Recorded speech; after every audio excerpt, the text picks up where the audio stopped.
Hello, it's Jim Hutchins for the Jerusalem Connection Spot Report for this week. One of the Israeli journalists that we at the Jerusalem Connection look to, we found her writings very insightful, very discerning. She's very astute.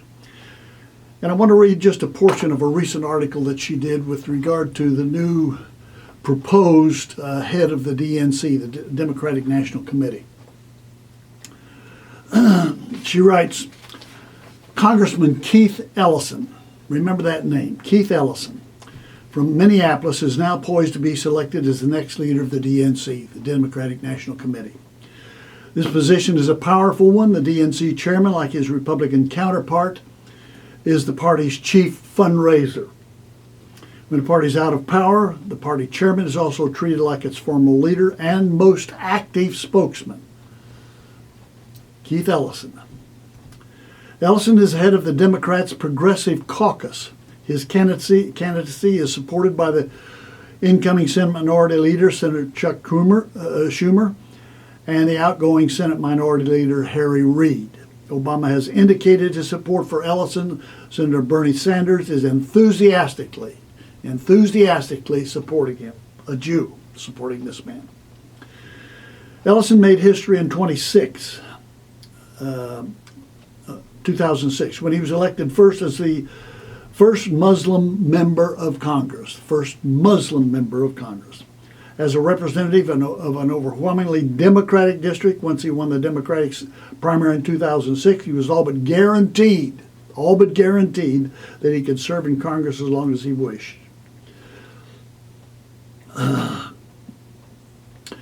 As Scott Johnson, a prominent conservative writer who runs the popular Powerline blog website, reported extensively in 2006, Ellison is an anti-Semite. He's an anti-Semite. He also defends cop killers.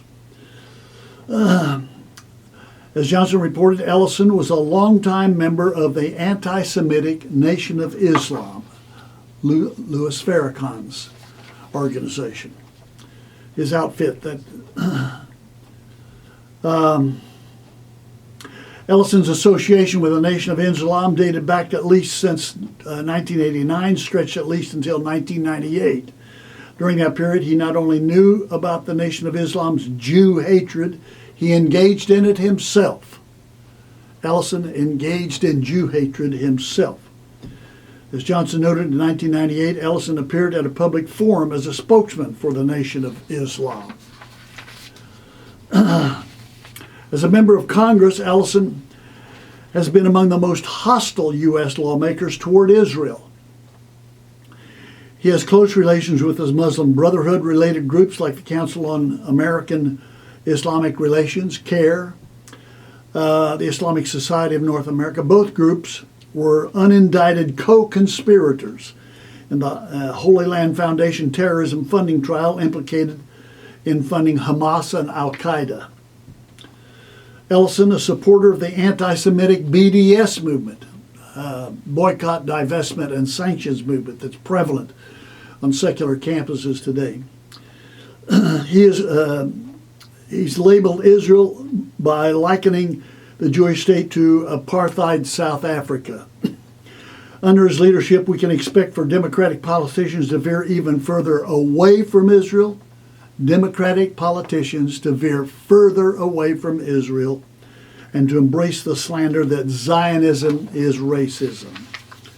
For decades, American Jews have been at the forefront of every major social movement going on in the U.S. But the Democratic Party, their move toward anti-Semitism is a move made apparent through Ellison's rise. It is one movement that Jews must not lead. They may not lead it, but they're actively involved in it today. And they're actively involved in supporting Keith Ellison to head the DNC. You talk about stuck on stupid. So where does this leave us? Well, where does it leave the Democratic Party, I should say? who in the recent elections, as someone has said, has taken nothing short of a shellacking. Is this going to help?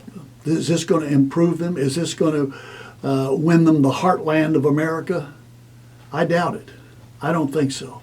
As a matter of fact, I think they're more adequately described by what the scriptures refer to in 2 Timothy chapter 3, verse 1.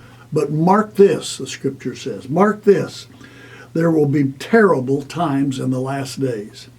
People will be lovers of themselves, lovers of money, proudful, boastful, abusive, disobedient to parents, ungrateful, unholy, without love, unforgiving, slanderous, without self-control, brutal, not lovers of good, treacherous, rash, conceited, lovers of pleasure rather than lovers of God. Listen, take a look at the protests that are going on in major cities of this country today, and the protests that are going on, the supposedly political protests against President-elect Trump. They're going on campuses today. This describes them very adequately. Lovers of pleasure rather than lovers of God, having a form of godliness but denying its power. Have nothing to do with them, says the scriptures. I would say to you, Keith Ellison, the proposed leader of the Democratic National Committee, is the embodiment. He's the personification of this. And we must avoid them. May God have mercy upon us.